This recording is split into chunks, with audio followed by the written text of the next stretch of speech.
Hey, welcome everybody. This is John Palmer, Dr. Speed Selling, and this is Raging Verbalist number 227. Raging Verbalist, if you are new, welcome. Glad that you're here. If you're a long time subscriber and part of this, welcome back. And we're available on YouTube and of course the Facebook group, which is Position to Win Book, which of course is my book. Don't veer off into politics much. Talk about all kinds of things that just pop into my head and all of that. But of course, I have to have somebody who asks the tough questions, who stands in your place. And that is our ever lovely Sandra. Sandra, welcome. Hello, how are you doing today? Doing good and feeling ready for this call and all of that. So we're good to go. Ready. All right. So we're talking about technology, hype or fiction. So what is the current state of technology today? Whenever you're looking at technology and you're using it like we are now, you always have to ask yourself, so how does this kind of come together? And I think the state of technology right now is you have to think about an ecosystem. And an ecosystem means that you pick a camp and then you build everything out, and it should, fingers crossed, let you utilize these tools and get more out of it. So if you don't do that, then what will happen is that you'll have mismatches, and then its data doesn't move around, things don't work as well, and then you're fighting it. The one example, of course, is the Apple ecosystem, and some of you may be sitting there throwing holy water on yourself now or whatever it is.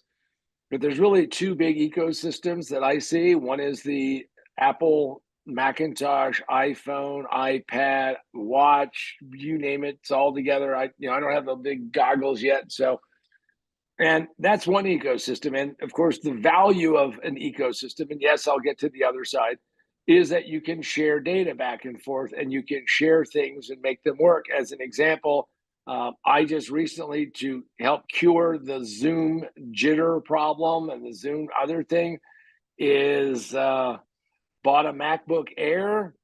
And even though it should be a much less powerful machine than the Dell monster laptop I have, it seems to have cured that problem. Of course, we all knock on wood when that happens, not to be, superstitious. So, and the nice part about it is that when I came into a location where on my phone I had the Wi-Fi, powered up the laptop said, "Hey, we see there's this Wi-Fi that you're on your phone. You want to use it." So that's the ecosystem there. On the other side is the Windows Android world, and that can work for some people. And I'm not saying one is better than the other. It's just what you're willing to do. But I think ecosystems are what are driving all of this. Now, you may say, well, but really it's all the web.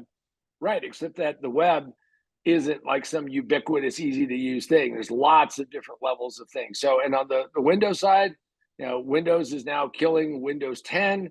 So anybody who says, well, Windows is less expensive and easier, well, they're going to kill Windows 10 sooner than later. And they're working on 12, and they're going to do some other things. So you got to pick your ecosystem and decide which one you're going to use, because to me, that's the state of where technology is at today. You pick an ecosystem and you should make it all work together. And if it doesn't work all together, then you're dealing with a problem. It's like having a mismatched set of tires on your car. I don't know if you've ever had one of those little donut spares. And then, and I've seen people drive those for long distances. Don't do that, because that can be very dangerous. But literally, people are driving and everybody's tilting over to one side, and it's great for when you're leaving the beach and you need to drain out your ear or something, but it's not great to drive down the highway. Same thing happens with technology. If you can't use all stuff together, then I just say, look, that barrier has to come down, or you're really wasting a lot of energy. And are the claims that technology is getting better and better really true? Well, there's a lot of hype, and the thing is about hype, and we'll touch on AI in a little bit, but there's just a lot of hype about how this next big thing or this next thing is just going to be this great breakthrough, and we're there. So is it really better? It's incrementally better, and certain things will give you the illusion or maybe the delusion that it's all fixed and all better. But really, it's all just inching its way along in my way of thinking. I go back to when I first started buying computers and started using them and selling them and doing all that. and all the hype and stuff. I just almost want to go back to that. When are we going to get to flying cars? When are we going to get to all this technology that's going to work and be all interactive? Not saying that we're not making strides in that direction, but I think that the hype always exceeds the reality of what we're doing, and but we don't use enough of what we're doing. So yes, I think that the hype is just still, like most things, hype. And in the history of technology, have we seen this pattern before? We have seen many times where the cycle repeats itself. I like to think of that the great book that has Winnie the Pooh and Piglet, and they're walking around the tree, and they notice that they're being tracked by someone. Of course, they're being tracked by themselves, and oftentimes technology feels like that. All I can tell you is that for anybody out there who thinks that there is such a thing as high-speed Wi-Fi, that's like a non-statement. It's you either have the bandwidth or you don't have the bandwidth. And yes, we're moving that forward. And yes, 5G is going to be amazing and massive, unless you're sitting somewhere and it doesn't work that way. So we have seen these cycles before, whether it's the cell phone land or computers or networks or all this pattern seems to repeat itself. And when it repeats itself, is that the next big thing, of course, is going to cure all of our ills and all of our problems. And you're gonna lose weight, have fresher breath, and your hair is going to be good. So all of these things just seem to repeat themselves. So that's what it is. All right. And are these really breakthroughs or evolution?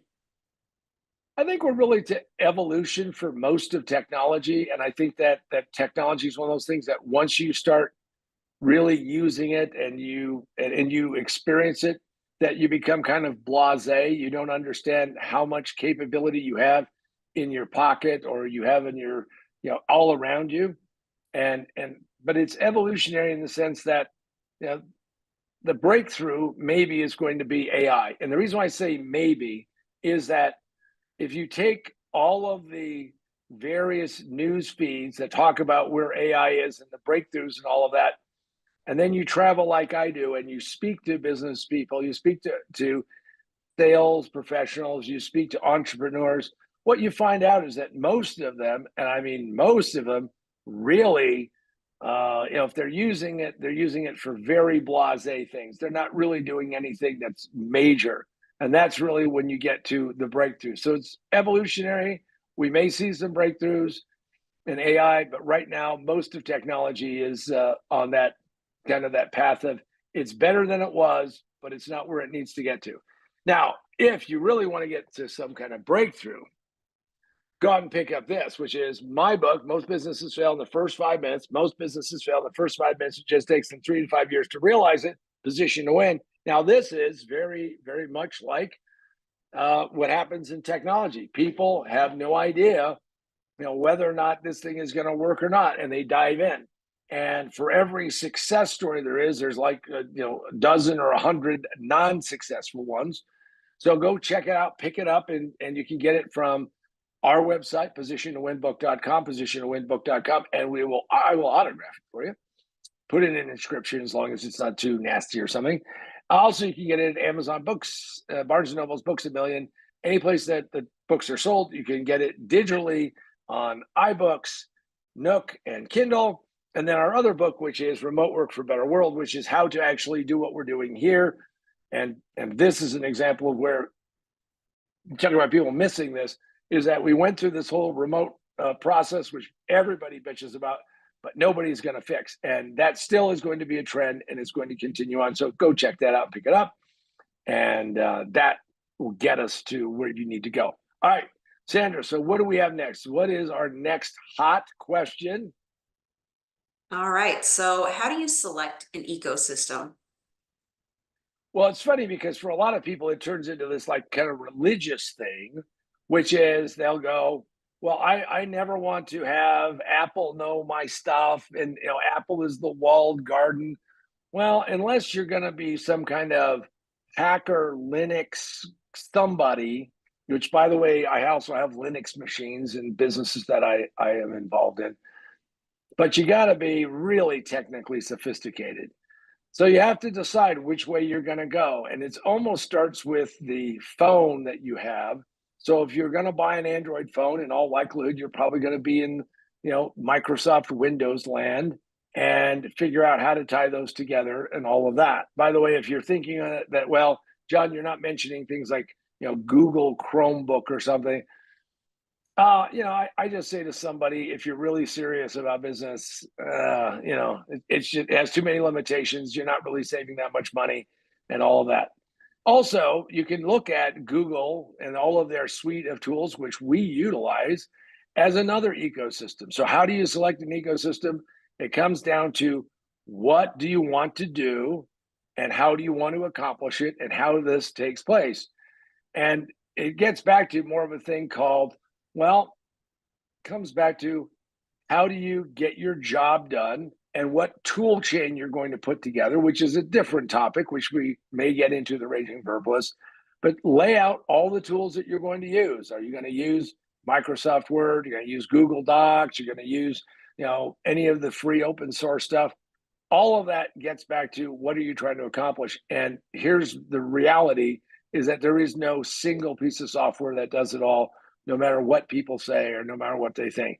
Selection of an ecosystem should be something, because it should not be what I have seen over the years, which is whatever you become accustomed to, that becomes that thing that you keep using. So it should not be, the bus broke down and you got off and this is what you got. So, if you're a Windows user, I don't know, maybe go around and look at whether or not you use iPhones. Maybe you want to use a Mac. You have to make that decision, but you should not be limited to wherever you came from, because if you are probably missing out. It's all about capability, getting the job done, getting things moving the right direction, and that should be where you go. And how do you separate the hype from the actual? Don't believe a single demo you see, even though I've worked with companies and helped put together demos. Demos are designed to exemplify the best use of the software or the technology. But here's the thing. It takes an expert, and you have to go through this process and become really good at it. So a hype thing is where they say, this does all of these things, and you'll watch it. So somebody had showed me, look, John, there's this AI thing that will take your audio. I have hundreds, now thousands of hours of my audio. Now I do more than just Raging Verbalist. And you can take it and put it through this magical AI machine. It really isn't a machine. It's a website. It's a development capability. And it's going to fix all these things. Now, I said, great. However, I need to ask some technical questions. These guys were hyped out. There were so many YouTube videos. I had so many different people sending me their affiliate links, all this other stuff. And here's what happened is I went and asked a question, queried them. Hey, tell me about this. Explain this.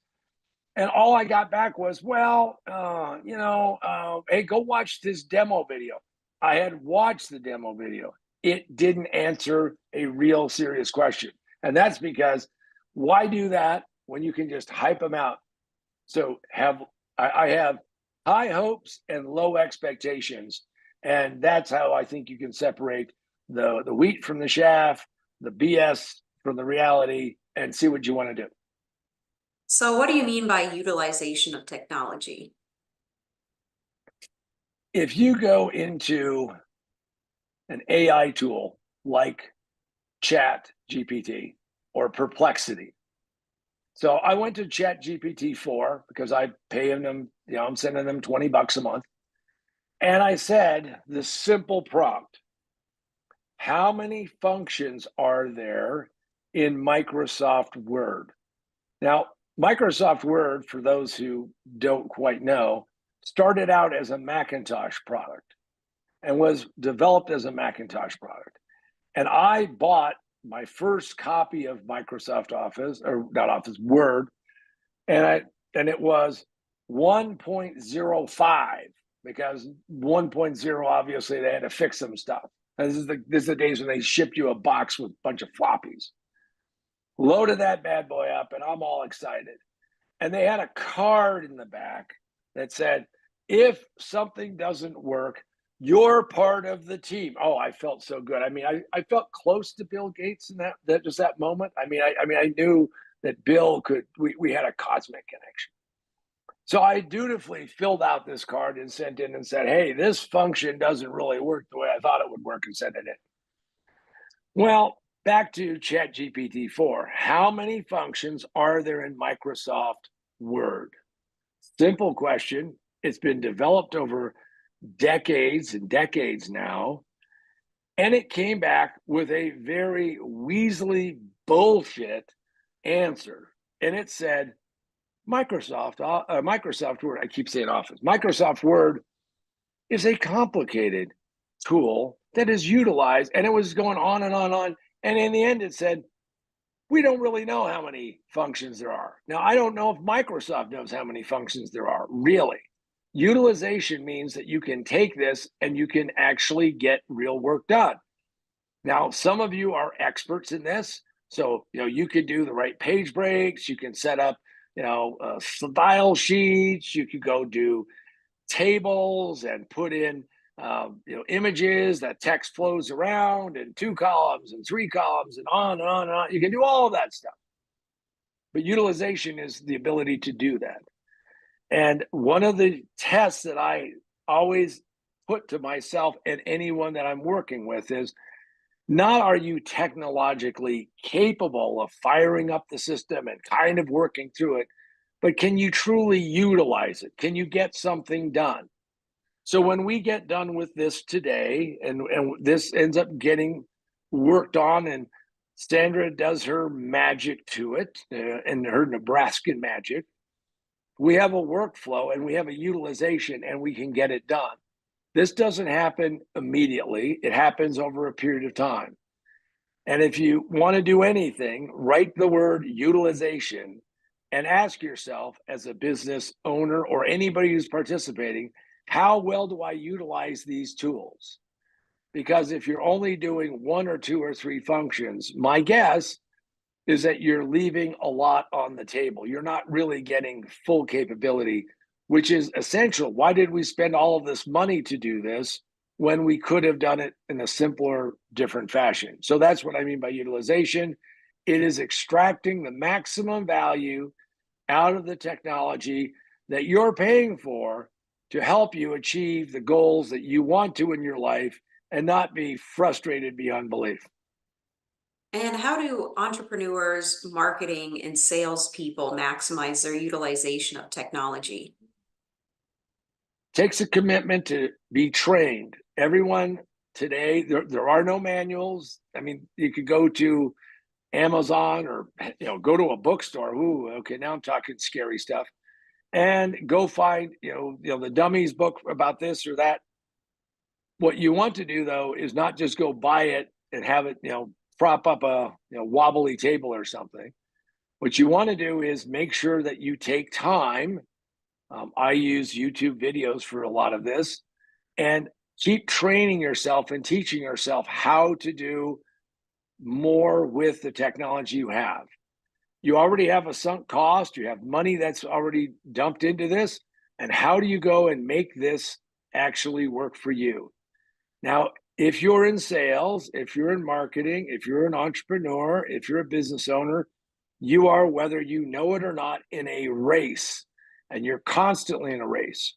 And every day that you wake up until the time that you end your day, until the time you end your activity, you are in a competitive situation in a race.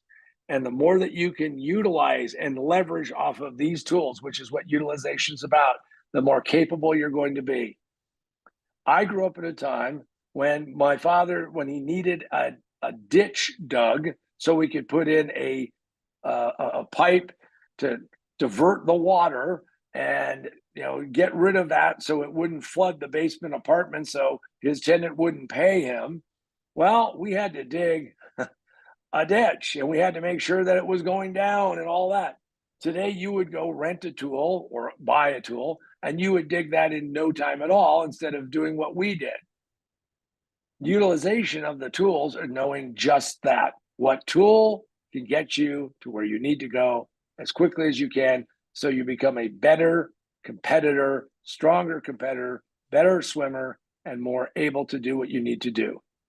Doing that will mean that the technology isn't hype, but it becomes a reality and you become better than you were before.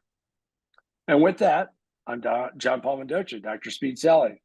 And for myself and the ever lovely Sandra, this has been Raging Verbalist number 227. Hopefully you come back and see us again. Hit that like, hit that subscribe. And if you want to be, annoyed, hit notification. Have a great one.